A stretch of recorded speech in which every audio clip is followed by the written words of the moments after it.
Inter అయిపోయిందా? Engineering ఎక్కడ join అవ్వాలా అని ఆలోచిస్తున్నారా? స్కిల్ జెన్ లో జాయిన్ అవ్వండి. 100% జాబ్ సాధించండి.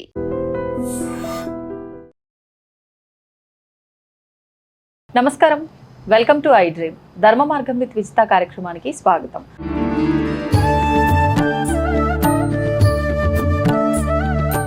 ప్రస్తుతం మనతో పాటు ఉన్నారు ప్రముఖ ఆధ్యాత్మికవేత్త, విశ్వ నియమాల ప్రచారకురాలు లక్కరాజు నిర్మలమ్మ గారు. ఇప్పుడు అమ్మతో మాట్లాడి మరిన్ని విషయాలు తెలుసుకుందాం. నమస్కారం అమ్మా. నమస్తే అమ్మ, వారాహి నవరాత్రులు జూలై 15వ తారీఖు నుంచి ప్రారంభం కాబోతున్నాయి. మరి ఈ వారాహి నవరాత్రులు నాకు తెలిసి అయితే మీ రోజుల్లో చేసి ఉండరేమో, తెలియదు కూడా. ఈ మధ్య కాలంలోనే, నా చిన్నతనంలో కూడా నేను వినలేదు, ఈ మధ్య కాలంలోనే వింటున్నాము.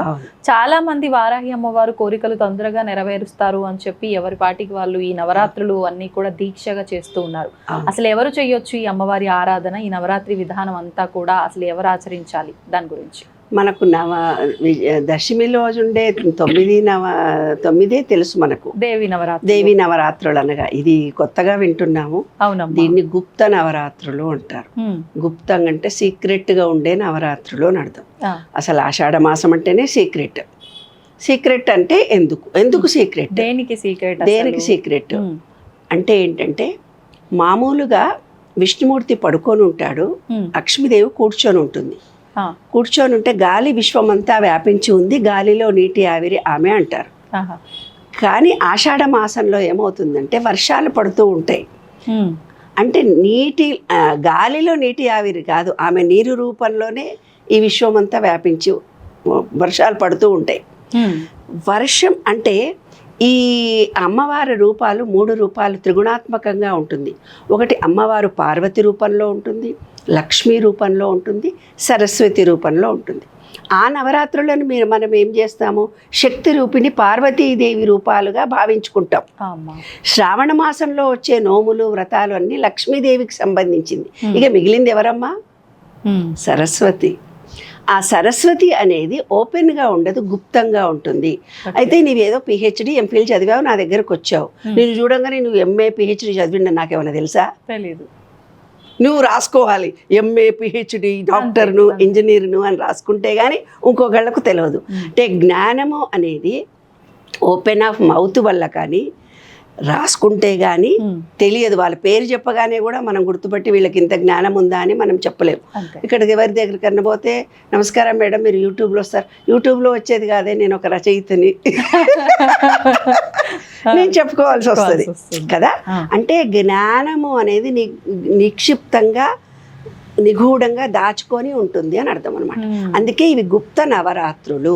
అంటే సరస్వతీదేవి ఇందులో నుంచి ఉద్భవిస్తుంది, సరస్వతి శక్తి ఉద్భవిస్తుంది అని అర్థం. నాన్న, సరస్వతి ఎట్లా ఉద్భవిస్తుంది సైన్స్ పరంగా, అదే విశ్వ నియమాల్లో రాసినటువంటి విశ్వరహస్యాలు.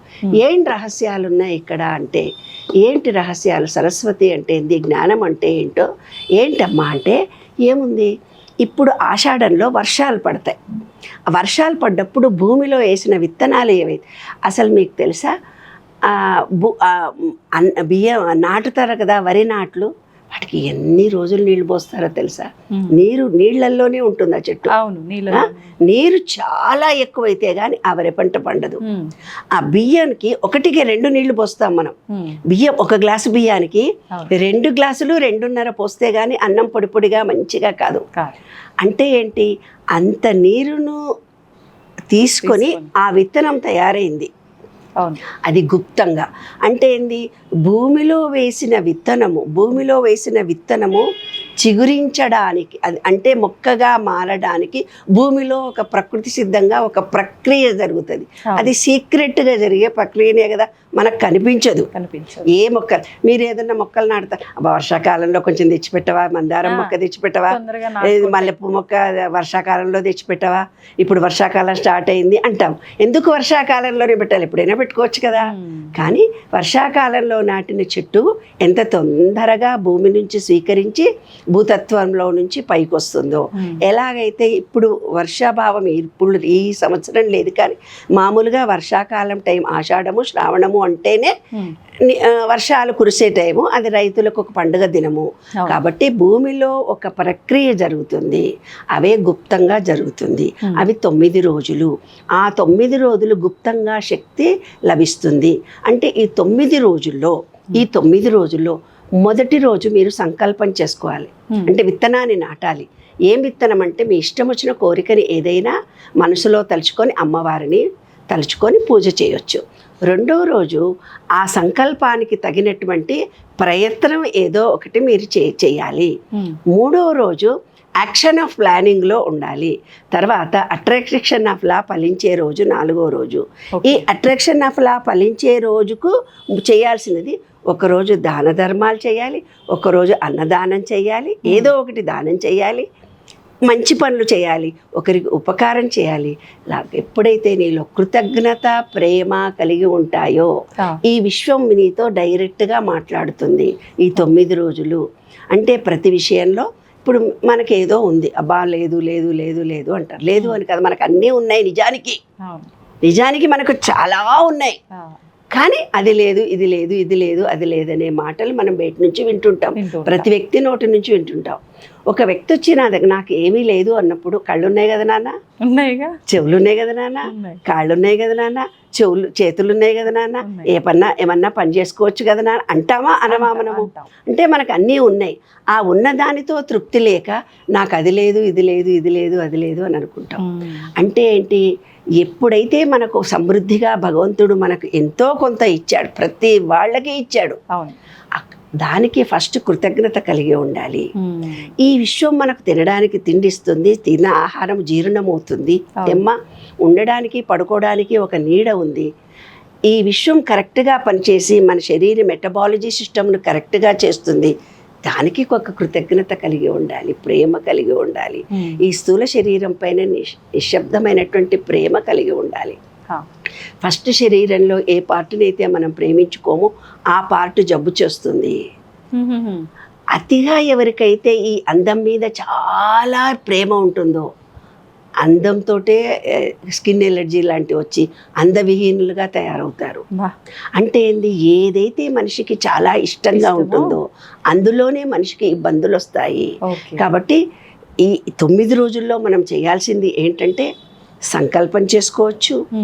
భూమి అమ్ముడు పోకపోయినా ఇల్లు కొనాలనుకున్న వాళ్ళైనా వారాహి నవరాత్రుల్లో ఒకరోజు భూతల్లికి, అంటే భూమి శక్తి పెరుగుతుంది అని అర్థం. ప్రకృతి శక్తి నుంచి భూమి శక్తి పెరుగుతుంది. అంటే భూమికి కనుక నాకు ఇల్లు కావాలి అని కోరుకున్న వాళ్ళు ఈ గుప్త నవరాత్రుల్లో కనుక ఒకరోజు సంకల్పం చేసుకొని మాకు సొంత ఇల్లు కావాలి అంటే ఇల్లు వస్తుంది అని శాస్త్రం చెబుతోంది. తర్వాత మనం ఏవైతే మంచి పనులు చెప్పి కృతజ్ఞత ప్రేమను విశ్వంలో మనం ఇచ్చామో, తప్పనిసరిగా మనం అనుకున్నటువంటి ఇల్లు కానీ భూమి కానీ అమ్ముడు పోవాలి అనుకున్నప్పుడు అమ్మున పోయి దానివల్ల మనకు డబ్బు కూడా వస్తుంది. వారాహి నవరాత్రుల్లో కోరుకోవాల్సింది భూమికి సంబంధించినటువంటిది, జ్ఞానానికి సంబంధించినది, తెలివికి సంబంధించినవి కోరుకుంటే తొందరగా ఫలిస్తాయి. అంటే సరస్వతి కటాక్షం అవుతుంది. అంటే అమ్మ నా వాక్కులను అపశబ్దాలు నా నోటి నుంచి పలకకుండా చూడు, నెగటివ్ పదాలు పలకకుండా చూడు, నేను ఎప్పుడూ అందరినీ మనసారా ప్రేమ కృతజ్ఞత అనురాగంతో ఉంటానని ఈ 9 రోజులు మీరు అనుకుంటే ఆ సరస్వతి కటాక్షం మనకు తొందరగా కలుగుతుంది. సరస్వతి అంటే విత్తనము అంటే భూమిలో వేసేది, అదే మన తలలో వేసుకున్నప్పుడు మంచి ఆలోచన వచ్చినప్పుడు పనులన్నీ దానికి ప్లాన్ ఆఫ్ యాక్షన్ చేస్తే సక్సెస్ అవుతాం. అదే గుప్త నవరాత్రుల రహస్యం. అమ్మ, మరి ఇది అందరూ చేయడానికి వీల్లేదు అన్నారు కదా. ఇప్పుడు అంటే భూమి సమస్యలు కానీ ఇల్లు కొనాలన్న ఆలోచన కానీ ప్రతి ఒక్కరిలో ఉంటుంది. మరి వారాహి అమ్మవారి ఆరాధన అందరూ చేయడానికి వీల్లేదు అని అంటున్నారు. అదేం తప్పమ్మా. అందరం చిన్న పెద్ద కులమత ఏమీ లేకుండా కూడా చేయొచ్చు. పుస్తకాలే ఉన్నాయి కదమ్మా. పుస్తకాల్లో రాసింది నువ్వు చదవద్దు అనే ఉంది. అదంతా మూఢ విశ్వాసాలు, అపనమ్మకాలు అంతే కదా. అందరూ చదవచ్చు. పుస్తకం ఉండకూడదు కదా ఆ మాట అనుకుందాం. ఒకవేళ మీరే చదవాలి అన్నప్పుడు మీకు సంబంధించిన పుస్తకం ఉండకూడదు. మరి పుస్తకాలు ఎందుకు వాడవాడాలో ఇల్లు నోచుకొని మళ్ళీ మీకు వాయనంగా పుస్తకాలు ఇచ్చి చదువుకోండి అంటున్నారు. మీరు కూడా ఈ నోములు చేయండి అంటున్నారు. యూట్యూబుల్లో గ్రూపుల్లో ఈ వారాహి నవరాత్రుల్లో మొదటి నోము, రెండో నోము, మూడో నోము అని ఎందుకు చెప్తుంటున్నారు? ఇన్స్టాగ్రామ్లో పేజీలు మొదటి రోజు, రెండో రోజు, మూడో రోజు పెద్ద పెద్ద వేదాంతులు, సిద్ధాంతులు చెబుతూ మీరు కూడా చేయండి అంటున్నారు. చెయ్యకూడదు అనేది మూఢ విశ్వాసం తప్ప నాకు తెలిసి ఇంత పబ్లిసిటీ అయినాక ఎవరు ఊరుకుంటారు? కోరికలుంటే ఎవరు వద్దలా చేస్తారు. సంతోషం. నమస్తే. And for more videos, Please subscribe to iDream channel. Subscribe to iDream Media. Please subscribe to iDream. Please subscribe to iDream. Please subscribe iDream. And please subscribe to iDream. For more videos, subscribe to iDream. please like, share and subscribe to the channel. Congratulations, iDream. Subscribe to iDream. Subscribe to iDream. So subscribe to iDream Media. iDream ki iDream team అందరికి huge congratulations. Please subscribe iDream Media. Please subscribe to iDream. Subscribe iDream. Please subscribe to iDream. iDream అంటే నా కళల channel subscribe చేసుకున్న నోరు తిరుగుతలేదు. మీరైతే గంట గుర్తు కొట్టండి. For more such videos, please subscribe to iDream. Subscribe to iDream. Please subscribe to iDream. Please subscribe iDream Media. Please do subscribe to iDream. Please subscribe to iDream Media. For best entertainment and information, please subscribe iDream. And don't forget to subscribe to iDream.